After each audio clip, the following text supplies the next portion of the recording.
Hello, Briat, yet again. Hello, Ryan. Nice to see Day 500. you. Right, here we go. How are you today? Doing good. Today was a nice day, actually. Good.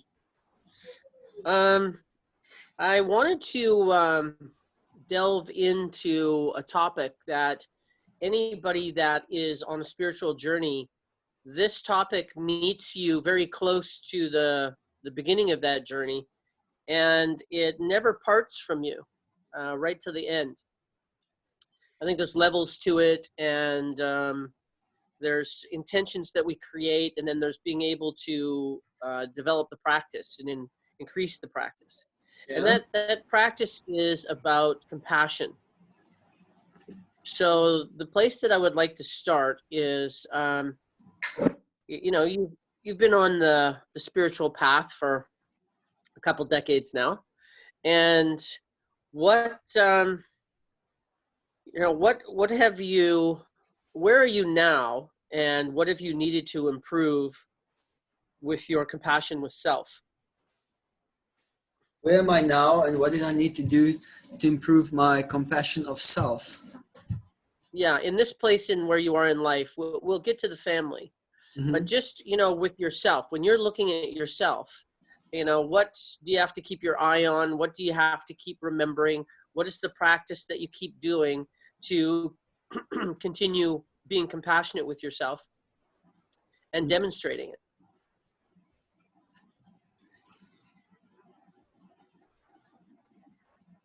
I think there isn't some particular direct thing that I do for that, but I can say that it does happen as a natural consequence of what I do. So I can say what that is, and I can make the connection and say why it does happen automatically. And it is that what I do is it's part of my daily spiritual routine, is where I meditate on mantras. Some spiritual curtain sound vibration which connects me to source, and it's also a meditation on a request to be engaged in devotional service. And why that automatically also translates into increasing self-compassion and things like that is because I am part and parcel of this amazing, infinite, supreme source of everything.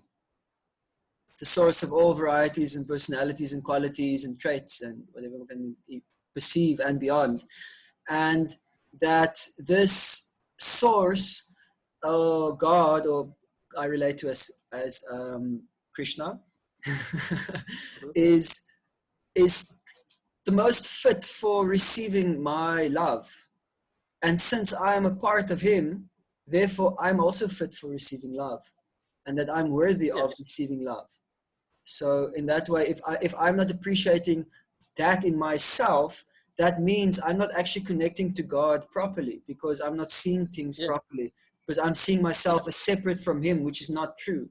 I'm never separate from him, like nobody is. And since since he's worthy, that automatically makes me worthy. So that means if I'm giving him love, then that automatically translates as giving myself love, because I'm a part of him. You water the roots of a tree and the whole tree gets watered like that. So in that way, and I think sometimes it does come if I'm neglecting myself a bit, then as a natural consequence of my meditation on source, then source guides me to focus on my own needs a bit more. It'll come up in my consciousness spontaneously. I'll just naturally start thinking about how I'm neglecting myself, and then that reflection process happens without me even having to initiate it myself. So it's quite mystical, but still it comes up in my consciousness. I have to go through it, and I have to think of how to love myself more, take care of myself better, maybe do some things that I like to do which I've been neglecting, or something like that. I don't know if that answers your question. It's quite integrated. Do you ever um, have any self-judgments? Self-judgment. Yeah, it comes Yeah. up. Yeah, it comes up often. Okay. So when it comes up, Mm-hmm. so I want to just go through the process. So you have a self-judgment. You either have a feeling or a thought that goes through your head, or a feeling that goes through your body, and you recognize what it is, Yeah. and you can see, oh, that's a self-judgment. And then what do you do? Um, I've been through that a lot of times. So generally, there's like a certain amount of responses that automatically come from my practice, but like that Yes. self-judgment will usually be, I confront it with things like, is that true? Is there Yes. something that I am not doing and that actually I need to look at and then start improving on? Or am I just like being negative about myself and I am doing my best? I look honestly at these kind of things. And generally, whatever the case may be, I try to, I give myself positive affirmations. I try to make sure that my Yes. attitude is not negative, that I have to see that, okay, my current approach, where's that going to go? And is it going to bring me down or is it going to lift me up? And if it's going to pull me Yes. down, then, okay, I need to change the way I look at this thing. It's my Right. approach is So then negative. there's an intervention. Yeah, yeah. So It's if a you nice way of decide saying that it, there's a self, intervention.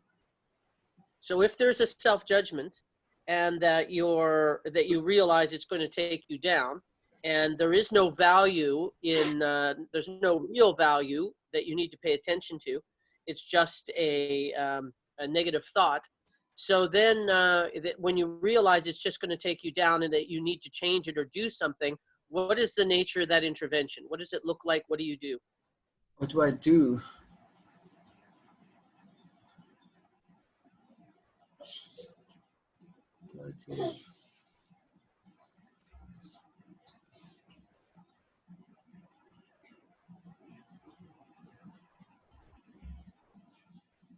Well, either I will, if I don't know what to do, because sometimes that might happen, then I would ask advice from somebody that I trust. I would ask advice from my good wife. I've been blessed with somebody who's quite insightful and wise.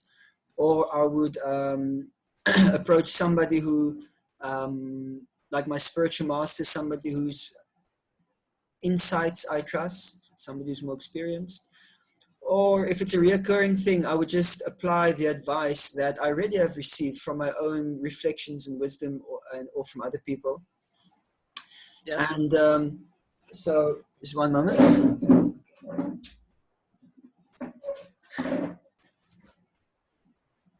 It starts with changing the way I think and making that positive, and then having a plan of action, and then actually acting on that action, which I think is actually the hardest part, where most people struggle with, including myself, is actually bringing it from your mind into the physical world, acting on it, that it doesn't just stay in the mind,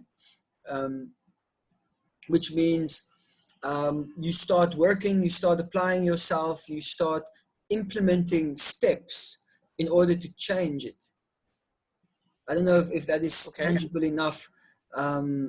Well, the one thing that, Yeah. I want to go back to one thing that you said was, you said that the first thing I do is I check to see if it's true.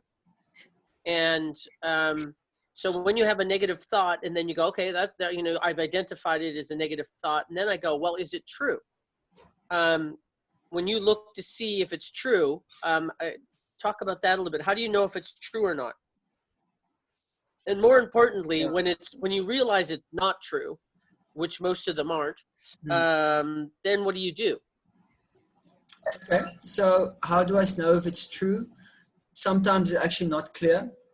It's healthy to always have a little bit of room in your mind there that thinks that, I could be wrong in the way I'm seeing this right now. There's something I could have missed. And it's also possible that I could be deceiving myself, because that is an extremely common occurrence in this age.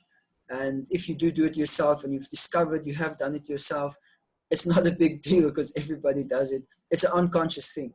But anyway, so don't be afraid of being wrong. You're trying your best. I think sincerity is really what's going to make the difference. that you keep trying. Yes. So anyway, so that's what I would do. I could reveal my mind to people I trust. Not too many people, because people can confuse you even further by what they say. So you should be quite selective who you would reveal your mind to. And even doubting that, you just tripped along something that I think is really quite powerful. So when we are doubting ourselves and we go, is this valid? Is this true? Is this the truth? Is there, usually it comes down to, there is something wrong with me. I need to do better. How do you know that? How do I know that I need to do better? How do I know that it's, and is this true? Is this fair? And most of the time it's not fair. Most of the time it's, we need to be different than we are, or the outcomes need to be different than they are, or I'm inherently not good enough. And these kinds of things are lies. These things are not true. And being able to realize the truth in who we are, and that so much of it is a lie. And being able to see that it is a lie, and then being able to change the habit is that to change a truth, I'm not having these experiences without having a belief. If I don't have a belief or a definition, I'm having no experience whatsoever. So I have some kind of belief that I'm not good enough, that there's something inherent inside of me, and I think that that's pretty much inherent in all human beings, that we do have to deal with that we question our worth and we question our acceptance, and that and realizing that it's creation made me whole and creation made me perfect. I have some work to do. I have some beliefs that are not accurate and not true, but creation made me perfect. And being able to go and that another thing that people judge themselves about is that I should have known better. I should have known something before I knew it. Like if people have blind spots, for example. So you only know when you know. So, thinking that you should have known something, when you didn't, is so incredibly unfair. So once you realize that these things aren't true, then I find a higher truth. Well, what is my new truth? What is actually really true about me? What's my new truth that is aligned with me and aligned with my faith and aligned with my connection to creation? And then I just displace the negative truth with the new truth, because there's an emotion that comes with it, but you have to believe it. If you don't believe the new truth, then you won't, then you're just, pretending, and that will not hold the day. You actually need to have a higher truth that trumps the lower frequency, the judgment that's unfair and untrue but habitual, and then being able to change the habit through repetition of replacing it. That's what I do. So okay, so then with with family, now you have two little ones and a wife, and since I haven't seen you since you've become married and a father. And so what kind of compassion have you had to expand upon having a wife and children? Well, I had to expand on compassion for myself because it's quite challenging having to, being accountable for other people all of a sudden. I kind of got myself a family starter pack.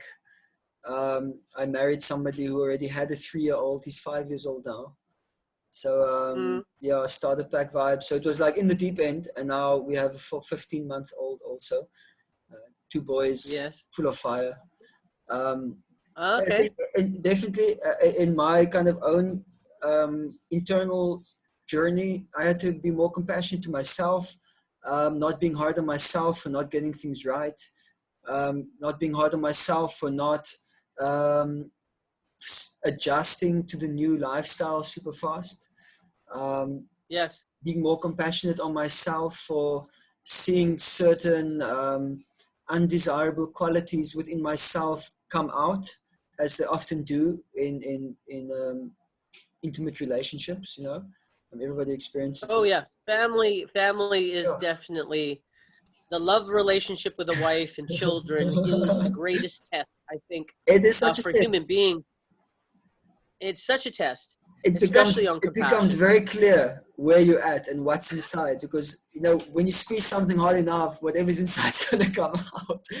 And if you find yourself being angry a lot, then the only conclusion is because it was inside all along. You can't blame it on the other person. Yes. Sometimes it's you the one making me Well, it's angry. hidden. No.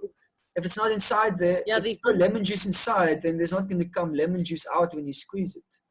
So if there's no anger yeah. inside, no amount of squeezing is going to bring it out. So anyway, so in a sense, being more compassionate on myself and just like being more embracing of myself and where I'm at, and then just endeavoring as sincere as I can to improve myself day by day, and just being fixed in my spiritual So to practice learn, regardless. and to do better.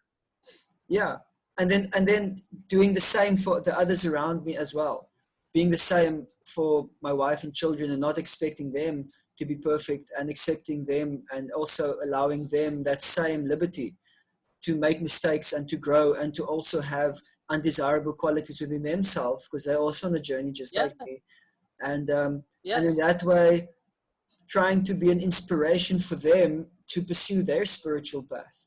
And especially now that we're having Yes. children, and the one thing I would like to do for them is that when they leave and become independent and choose whatever they want to do with their life, that if they understand that the primary purpose of human life is a spiritual one, then I would have regarded myself being successful as a parent. That they know that purpose of life is spiritual, all this other stuff is just circumstantial, and it's temporary, and they're actually insignificant in and of themselves. Yes. So then I would be the happiest parent. Then I know, okay, I did what my duty was just to train them what the purpose of life is, and I have to, by my own personal conduct, I have to inspire that. There's no other way that you do it. Not by teaching them, sitting them down, and I don't know, teaching them scriptures, whatever. That's part of it. But if my conduct, my personal example, does not inspire that, it won't do anything for them. In fact, it might just even be more of a disservice to them. They might see me, identify me as with something spiritual, and they think like, but that guy was an asshole. I don't want nothing to do with any spirituality. And then I'm not in that gonna way, do that. yeah, it happens. And in that way, I've actually shut them completely. A lot. Yeah, Yes. unfortunately. So in that way, intention is not enough. It's also, you have to actually produce the result that you want. It's not just intention. So yes, there is, and that was my next set of questions. And you just brought out one of them is intention and practice are the two things that you talked about. So that would be like if you had the 5 top things, or because it really is like having an intention and then the practice. What for people that are on their journey for compassion and with themselves and others, what would be the process? It's really the rubber hits the road. There is a practice, there is an intention. So what are the things that you do that if you wanted to encapsulate it for somebody else to be able to apply simply as possible, is there anything that you could suggest? My formula that I personally follow is that I try to see everything as being a part of God, of the Creator and the creation. And in that sense, every part is meant to cooperate for the benefit of the whole. Like any machine, every single nut and bolt and screw and gear, it's all meant to function cooperatively. And they all have different things that they do. They want to cooperatively for the benefit of the whole machine, Yes. And so similarly, I try to see everything as being part of that. So I go to there first. Otherwise, so I go to the top, and then from there, I try to find the link to my current situation from there. I find that works very best for me because it's such a simple approach. It's the same thing that you have to remember under any situation. And you do that first, and then you connect your situation, either internal or external, to that. If you do it the other way around, it can get confusing so easily. But so that works. Can you give me an example of how you apply that? So if, pick something that is, that could be triggering you, And then how do you become compassionate? And so how do you take it to the top? And Go away. how do you take it? Yeah, I'm listening. I'm just going to hang this up. Speaking of children, and being compassionate, you did very well. Gosh, I can be slightly less patient, I can see. So perfect example. Good job. Way to set that up.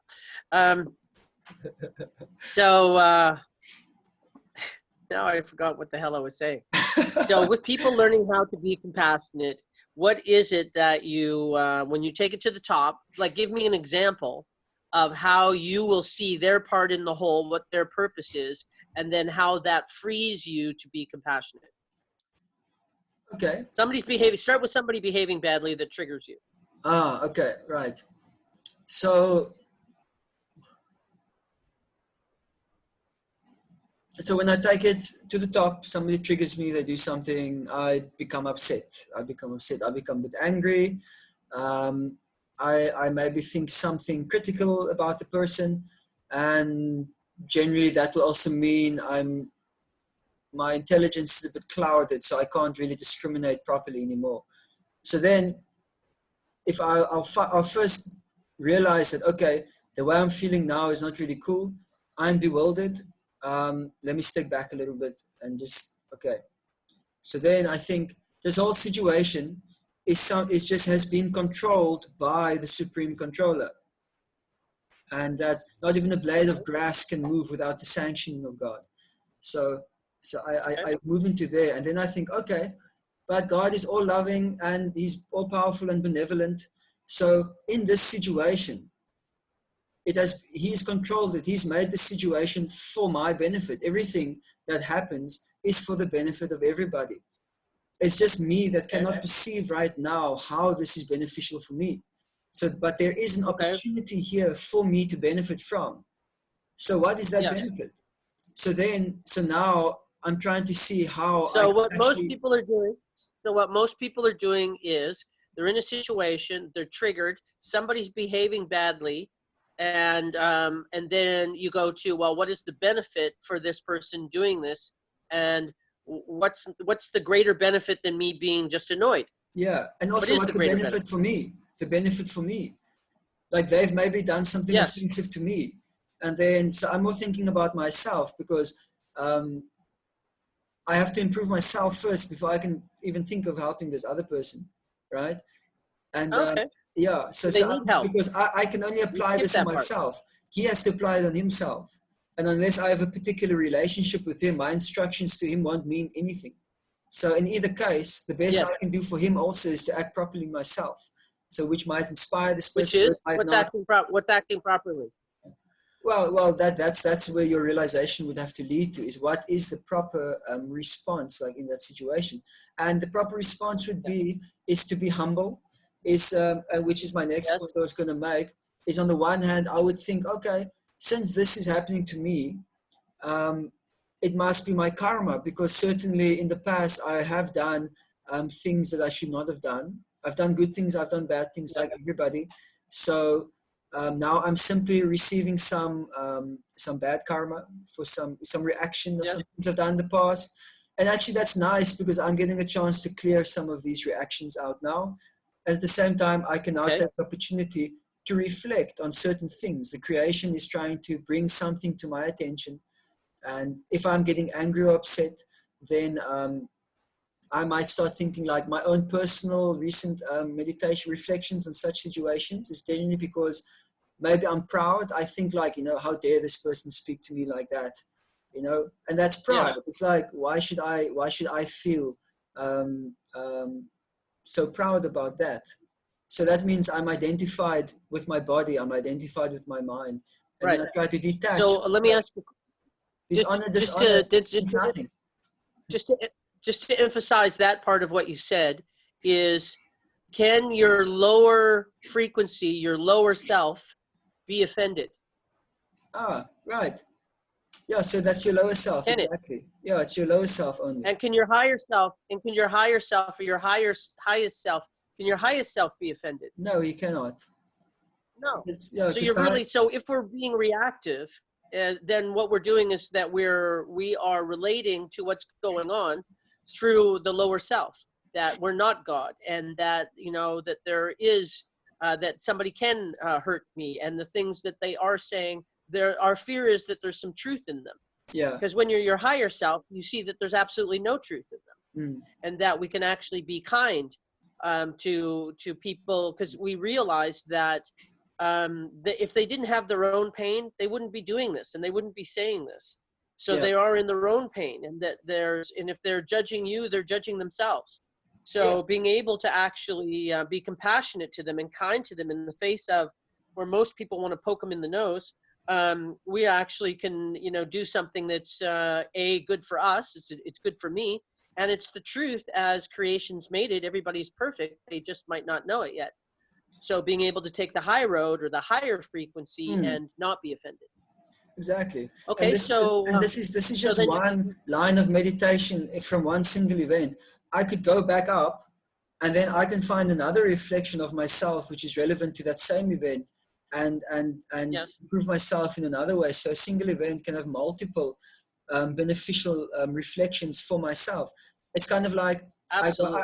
I connect back to God, to source, and then it's like you put one of these old school scuba diving suits on with a big helmet, and it's got Yeah, this pipe plugged, going all the way up the yeah, boat, yeah, yeah. and you're going plum, plum, plum, plum, plum, down as your higher self with your kind of transcendental orientation. Suit. And you go into the realm of your lower self, and you go and check there, and you clean a bit, and you see what's happening, and you're not getting triggered by the things your lower self gets triggered by, but now you're also learning a bit more about your own attachments and things, and then you can go back up, Okay, and then you can go down another route, and in that way, it's quite powerful, that type of reflection. But it's important to always I have it love your connect spiritually. I love your analogy of your transcendental suit Yeah. as you go from your higher self, and then with that suit of your higher frequency, you can go to the lower frequencies and have a look around, which I call it's exactly the same process when you are a fair witness or being the observer, Yeah. and being able to look at what's actually going on at the lower frequencies. But you're not actually being just because you're feeling these things and looking at them, you're not actually entertaining them or taking Yeah. them on as real. Hmm. Your real job is you have to feel it a little bit so that you can see what's going on, Yeah. but you're actually not really believing it. You're Yeah. observer to actually learn about your nature at the Exactly. lower frequencies, Yes. and then being able to apply higher frequencies of um, knowing that I am godly, and Exactly. and creation made me perfectly, and Yes. that if you know that, that's the deep diving bell suit that you're Yeah. talking about, the Wow. transcendental suit. I love that. I'm going to use that, by the way. That's nice. Um, so yes, there's one other thing that you said. I just want to back up a little bit, and you talked about being humble. And could you just say a couple more words about, you know, what humble looks like and why you're humble in the places of being triggered? And being triggered. Okay, why? Because somebody who's humble, humility is a spiritual quality. It's not something that's actually found in the material world. And one can fake humility, but to actually be humble is something completely different. And in the spiritual perspective, certain qualities that are actually desirable in a material sense, they seem very undesirable. So don't misunderstand me. I'm going to say something, and then I'll explain like how these things can be understood in two different ways. So somebody who's humble does not feel that they deserve respect, because so they won't then react if somebody disrespects them, because they don't think like, okay, I'm not expecting respect, or I don't feel like I deserve respect, so I'm not getting it, so big deal. But now you're wanting it, you think you deserve it, and then if you don't get it or you get the opposite, then you kind of get a bit offended.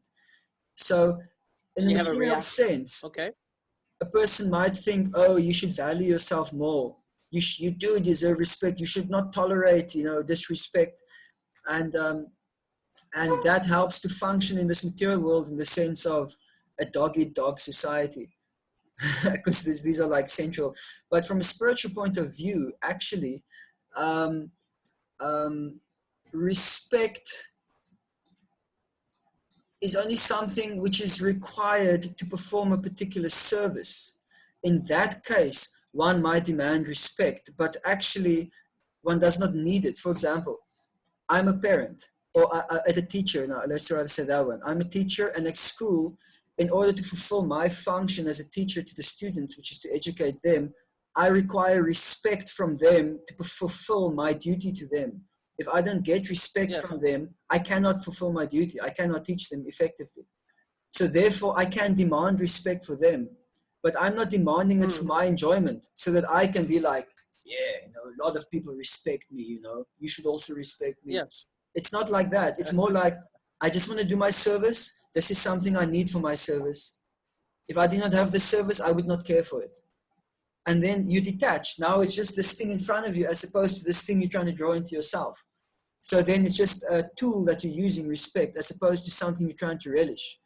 So somebody from a spiritual perspective, they will take respect as far as they're required for their service, but otherwise they don't need it for themselves because they don't feel that they need it. And anyway, The line, and even the if line that I respect draw comes, there for that, okay, the line that I draw there is the line of that the pitfall is superiority. The pitfall, that I'm better than somebody or somebody's better than me. And people seeking superiority is definitely a false ego function, and gets very confusing. People confuse superiority and respect. Is that creation is given the same amount of respect to every molecule, particle, being, sentient being, a tree or animal or planet for that matter, is that, and it's all at the highest level, is that we all deserve respect at the highest level because we are godly, that creation made us equal. There are no half miracles. Everything is a miracle is another way to say that. And so that's respect, is that, and part of that respect would be that if somebody doesn't realize their greatness, is that if you're on a spiritual path and you know that they are godly, then you treat them as such. In the Bible, for example, when Jesus was washing the feet of murderers and prostitutes, because to show them their godliness, and he was bowing down before them, is a good example of that. And then, but people get confused with superiority. So we all need to be respected at the highest levels, but we don't. We know that we are respected at the highest levels, but we're not demanding it of anybody other than in places like when you have to do your duty as a teacher. But also the trick is superiority, is that that's one of the central themes of what to watch, is that you are never superior, ever. The desire, and people need to realize the desire for superiority is completely equal to their belief that they're afraid that they're not. Yes. To whatever degree they figure they're not good enough is to the degree they need to prove to themselves that they're superior. And that's the entire game of that. There's nothing else there. Is that if I have a belief that I'm not great, that I'm not good enough, that I'm not something, then I need to prove superiority by power over or undermining or making someone lesser than. Yeah. So, which is false, which is entirely false, and it is such a hall of mirrors. So in the material world, there's hierarchy, but in the spiritual world, there is none. In the spiritual world, everyone is equal, but in the material world, there is hierarchy, and but the original principle is the spiritual one. The material one is circumstantial and temporary, and they can shift from time to time.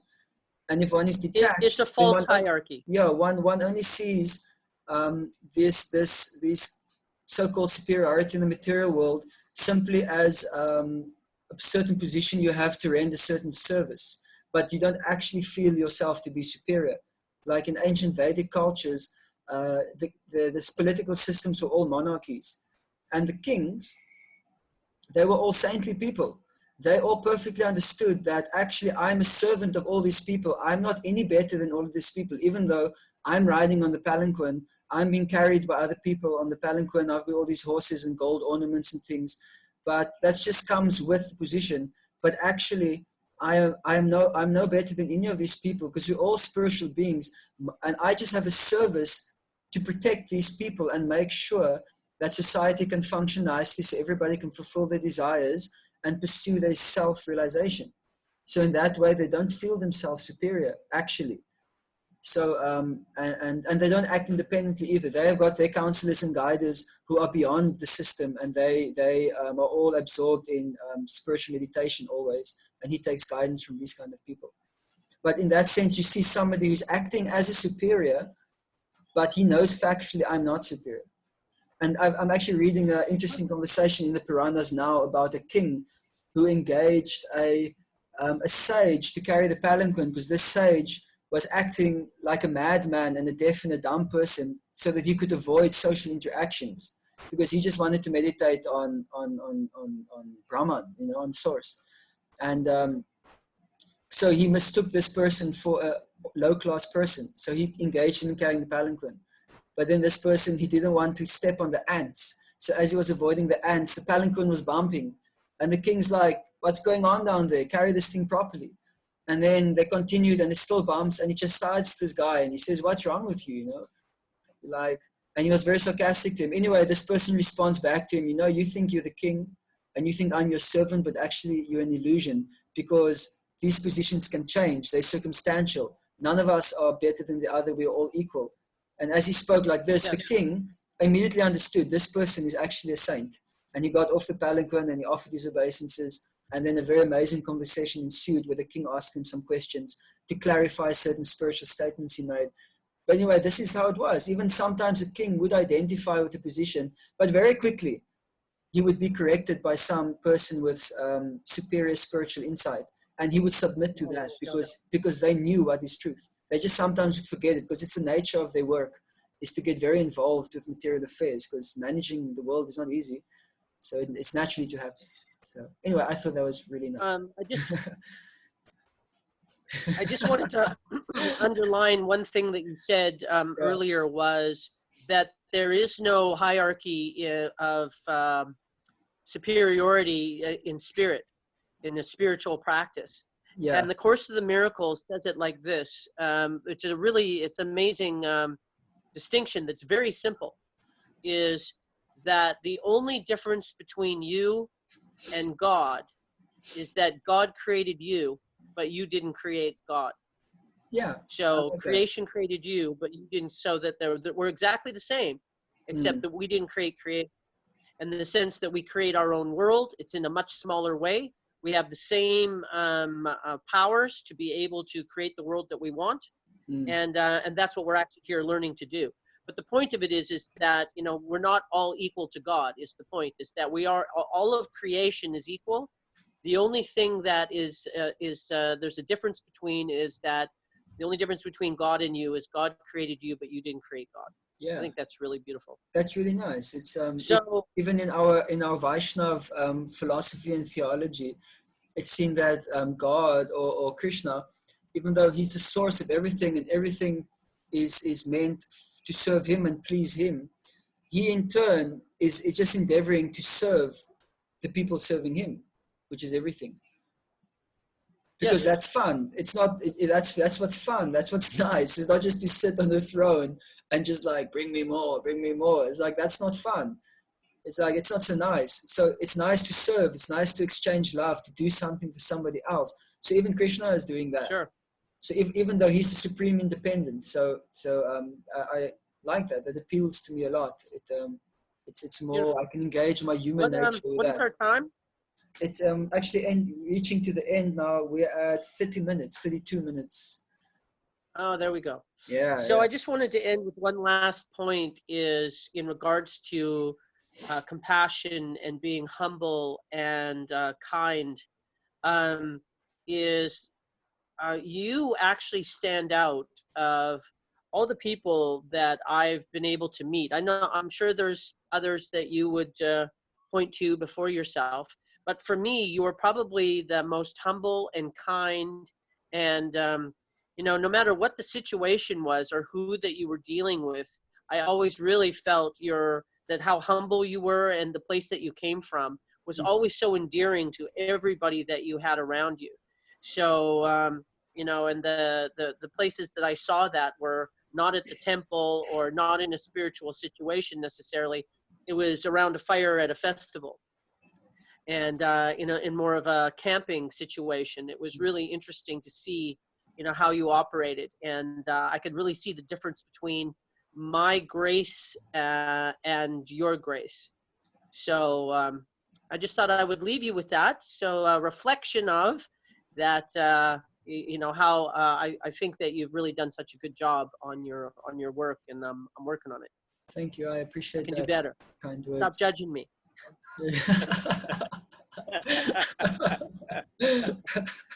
That was fun. Right? Yeah, that was a nice one. That's spiritual humor. Yeah, yeah. It's important. At the end of our compassion video. Yeah. So any last words, Mr. Briot, sir?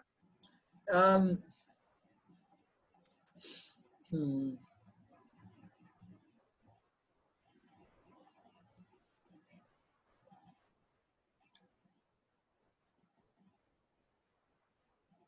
Doesn't matter who or what you are right now or what you've done before. You can engage it in service. You can move forward, and God's ready to embrace you. He has embracing you all the time anyway. So you can embrace him back. Yes. It's fine. It's like, so don't judge yourself for that. You're beautiful. In this age, everybody's messed up in some way or other.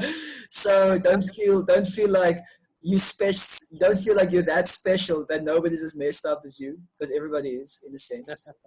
But on the same time, everybody has, at any moment, has an opportunity just to embrace that natural innate beauty and love within themselves, which they are. So just do that, and then just move forward. You know, what's history Beautiful. is history. Yeah. Beautiful. Forgive yourself. Yeah. So Forgive yourself. I hope this is useful for people that are new and applying any of the principles of compassion. I hope that this provides some kind of help to you and reflection that you can use in your journey. And once again, thank you very much, Briot.